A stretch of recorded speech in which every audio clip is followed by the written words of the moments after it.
And away we go. It is the Nightcap right here on BearcatJournal.com, brought to you as always by our good friends at Galactic Fried Chicken. Visit www.galacticfriedchicken.com. Download the app for Android, iPhone, everything Galactic, and get yourself down to Dayton, Kentucky. Tell them to pump it up. Save yourself 15%. Open. Typically, they're closed for the holidays right now because, that's the right thing to do for your employees. But typically open Wednesday through Sunday, lunch and dinner.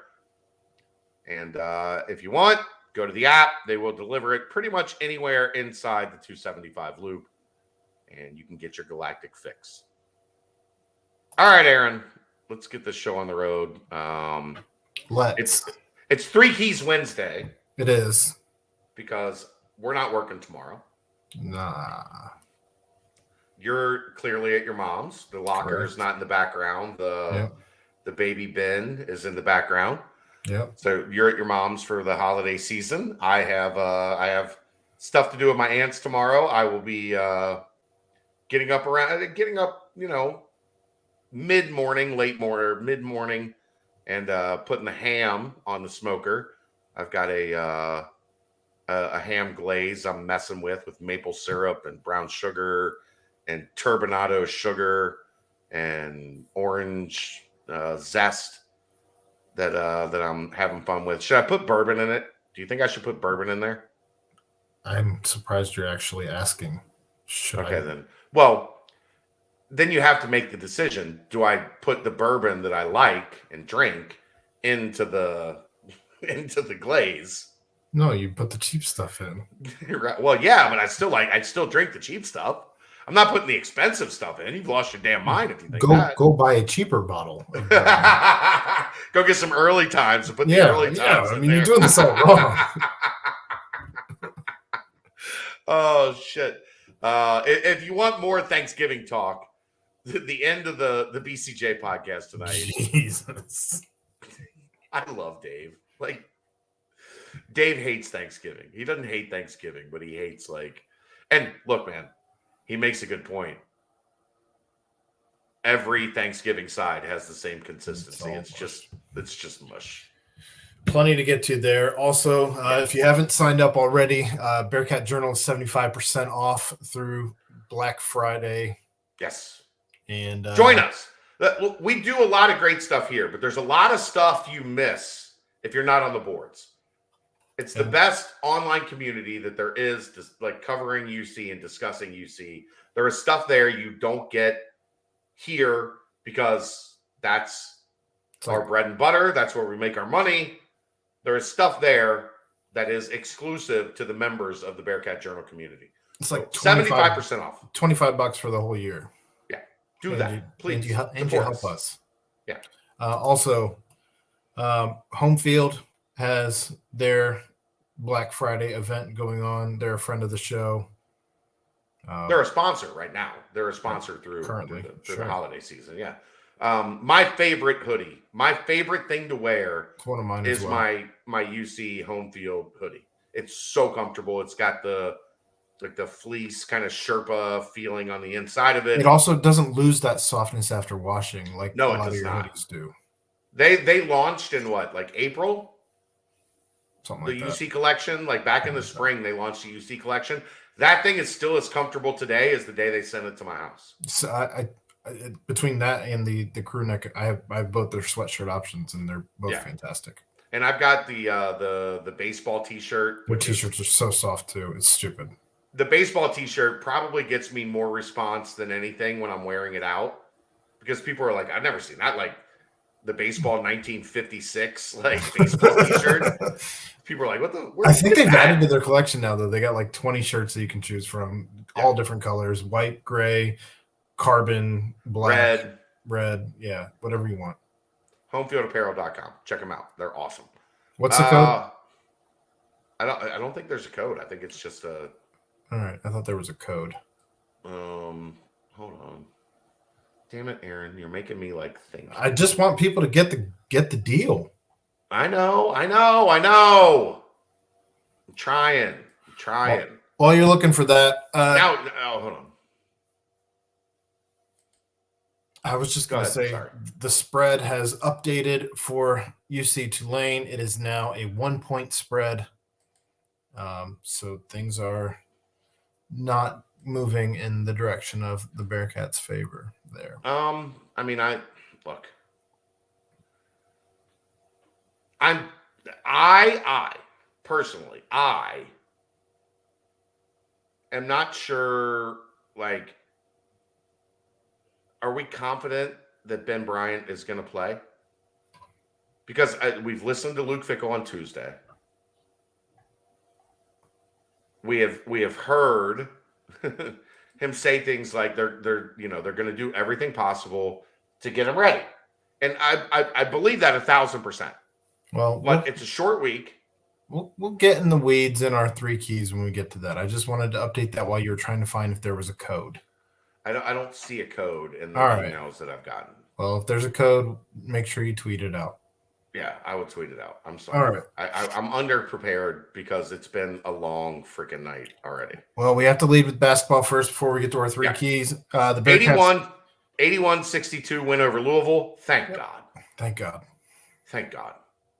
I said this, Aaron, and this is really like if you want more, there's like 50 minutes on the BCJ pod about tonight. But I am not, as you know, I don't partake in the like hot take nature of the sports media. I try to stay balanced and understanding and give voice to all the sides. I don't know that I've ever in my life said there was a must-win game in November. That's fair. That was a must-win game in November. Yeah, you don't want to be Louisville's first win, regardless of circumstance in Maui and all of that. You maybe could have got away with it if you beat Northern, right? But Northern Kentucky is terrible. They stink. Out loud, they stink. UC lost to a team that stinks. And then you go to Maui, and you at least, like, Arizona was significantly better than UC. But at least you put up a fight. You had your gloves on.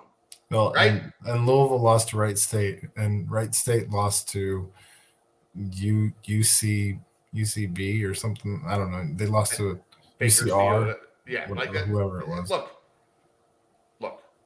You could not lose to that terrible NKU team and then also get swept in Maui, including a loss to winless, hapless, disastrous Louisville, who was 0-6 for the first time in program history since 1941. All right. Well, you got to give 50 minutes of thoughts on it, so I'm just going to drop my thoughts real quick here. My thoughts are Vic Locken had a coming out party this entire week. It's been fantastic to watch. Absolutely. He doesn't look timid with the ball in his hands to shoot. He had a great 3 days. He probably has more fire under him when he's on the court than anybody on the court at any given moment, and I loved seeing that. Odie had fantastic minutes today when he played. The whole team came out sloppy in the first half, I thought, and definitely cleaned it up in the second half. Whether it was just wearing Louisville down or whatever. That and when you run the make shots offense, it helps. That doesn't hurt. It certainly doesn't hurt. Obviously, second half, just the second half, they shot 61% from the floor, 35% from three. They made 21 baskets in the second half. Only 6 of them were 3-pointers. Important. Also important, they were only 2 of 3 from the free throw line, which if Justin Berg was here, he would have an aneurysm. Obviously, when Nolly and DeJulius have 21 and 26, that doesn't hurt your chances to win. It's better than when they have 2 and 1. Would have liked to see a little bit more Skillings and Reed, but they coasted. So we'll take it. Get those guys right that need to be right, and let the other chips fall. When DeJulius has 26 and Nolly has 21, it's difficult to get Skillings and Reed up to that 20-minute range. I'll just like that's. And Jeremiah Davenport, he didn't score, but he was on the glass. He passed it well. He had a good floor game. Still not a great defender, but when those three are playing at that level, it's going to be more difficult to get Skillings and Reed up into that 20, 25-minute range that we would like them to get to. Also want to say, if you haven't had a chance yet to check out Jason Kelsey singing He's good on Twitter today. He's a crooner, and I was impressed. He's actually going back to high school. I think he played saxophone. So he's like a guy that has like some music in his background. Sure. So not shocking that he can sing. Also not shocking that Meathead Travis can't sing. All right, let's get to our three keys. All right. We've talked enough about everything else. My three keys, as I always start. I think that QB play is going to make or break the season on Friday, whether that's QB1 or QB2. This is the surest bet you've ever put in this space, because whether they win or lose, you're going to win either way. I don't think there's much middle ground here. I think you're getting a point for this no matter what happens. Well, but more importantly, the QB has to be good if you want to win. Like, sure, our three key points are keys to winning, not keys to winning or losing. So I'm not going to take a point if I'm telling you right now, I'm not taking a point if QB play breaks this season. That's going to suck, and I don't want it. But you're still going to be right. It's fine. Whatever. I'm not taking it. But again, if it's QB1, fantastic. If it's QB2, let's find out what you got. People have been clamoring for him all season. Let's see what you got. So sure. We need to see, in whether with your legs, with your arm, we need to see 250 plus. Yeah. And we need to, in my second point, I know I've been harping on this, but you have to score more than 30 in this game. I don't think Tulane is capable of putting up a lot of points, and sure, fine, you can disagree. I think that they're going to run the ball, and I think you're going to have to score more than 30. When's the last time a visiting team scored 30 points in Nippert Stadium? When's the last time that the AAC had somebody putting up points like Tulane has this year? That's what the AAC does. SMU's put up a boatload of points. Houston put up a boatload of points. UCF has put up a boatload of points. I just don't agree there, because look, until maybe I'm telling you right now, Tulane's going to score more than 30. I think that they're going to score more than 30 because I think that Cincinnati's going to turn the ball over. So I think you have to score more than 30. They will lose. No, I'm going to go out on a limb. If Tulane scores more than 30, Cincinnati is at home, which is fine. Wondering about how they get ready for the Military Bowl or a trip to Boston.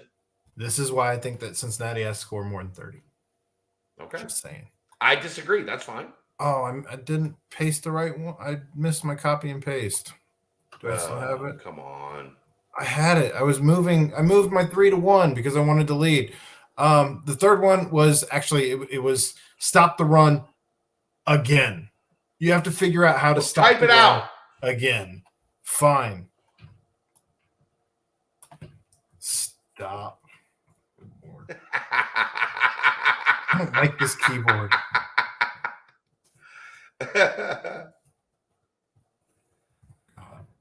Okay. There you go. And that's what they do. Tulane is a read option rushing attack. They have a quarterback that is good.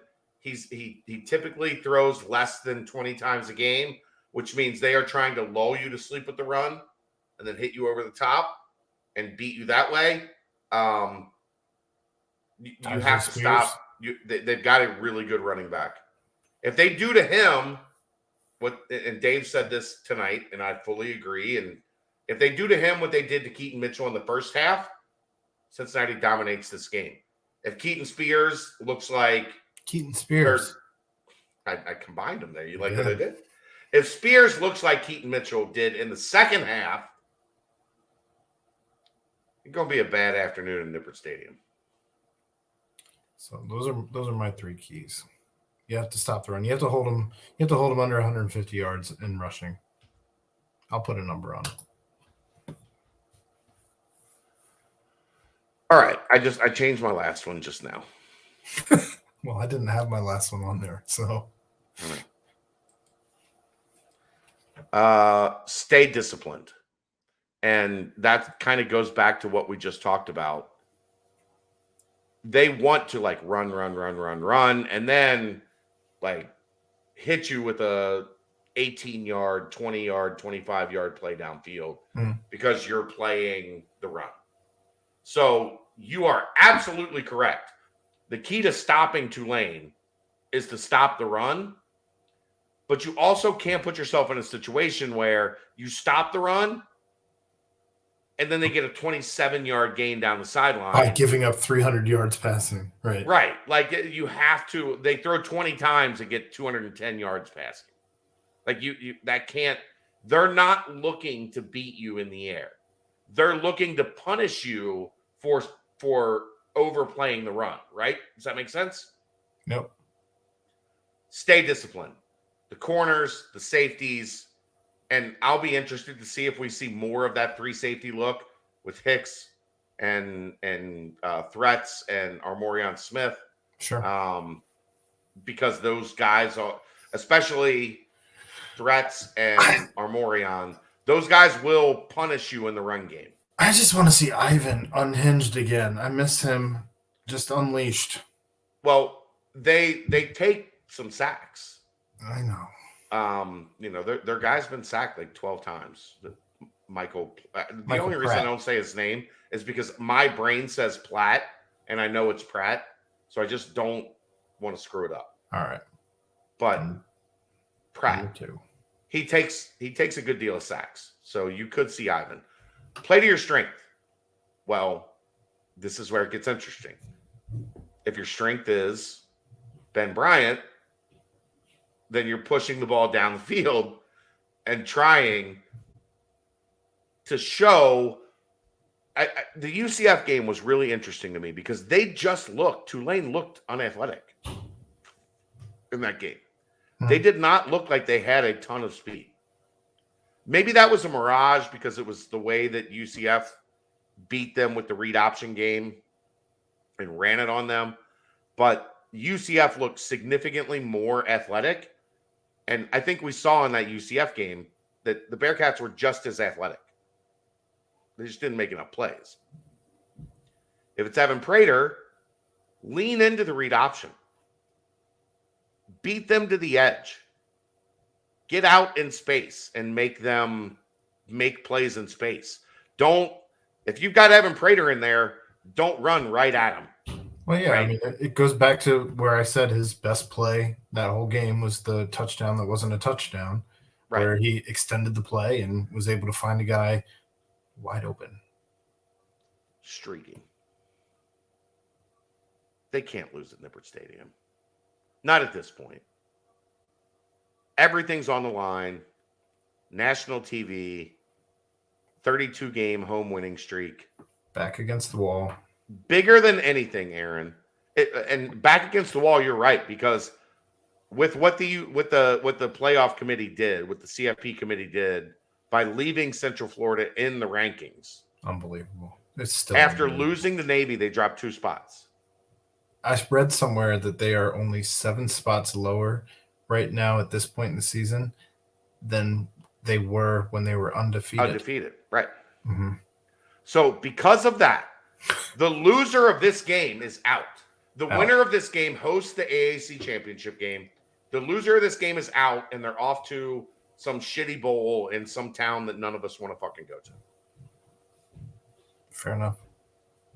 You have to keep the win streak alive. On senior day for this 2018 class, Josh Wiley, Malik Van, like that whole crew, this is their senior day. You cannot lose their last game at Nippert Stadium. No. They have never lost at Nippert Stadium. I like that. No, you can't. I like this. I like that the school is also doing everything they can to get the student section to make sure people know be here. Yep. We are aware that it's Black Friday. we are aware the kickoff is at noon. We are aware that it sucks. Mhm.